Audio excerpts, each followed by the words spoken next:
స్థానిక సంస్థల్లో కామారెడ్డి డిక్లరేషన్ అమలు చేయాలని ఆర్ఎస్ ప్రవీణ్ కుమార్ డిమాండ్ చేశారు. ఓటర్ల లిస్టు ఆధారంగా కులగణన చేస్తామంటున్నారు. దేశంలో బీసీల పరిస్థితి ఇంత ఘోరంగా ఉండడానికి కారణం కాంగ్రెస్ పార్టీ కారణమన్నారు.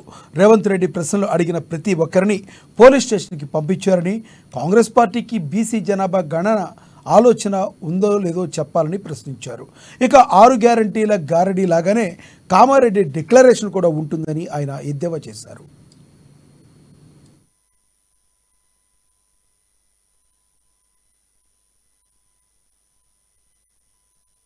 ఇప్పటికి కూడా అగ్రవర్ణాలకు చెందిన వాళ్ళే జడ్జిలు ఉన్నప్పుడు బీసీలకు సానుకూలంగా ఏ విధంగా జడ్జిమెంట్ వస్తుందో మనం ఆలోచించినమా ఒక్కసారన్నా? మనం ఎప్పుడన్నా అడిగినవా ఎందుకు మా వర్గాలు లేరని అడిగినమా? మీరు కాన్షీరామ్ గారు 1982లో పార్లమెంటులో డేటా తీస్తే 525 మంది ఎంపీలకు కేవలం 8 మంది మాత్రమే ఓబీసీలకు చెందిన వాళ్ళు ఉన్నారు. మీరు ఒక్కసారి ఆలోచించండి.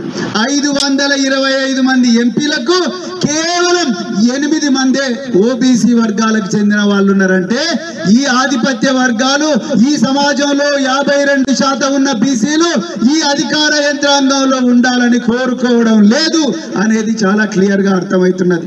మరి ఇలాంటి పాపాల చరిత్ర ఉన్న ఈ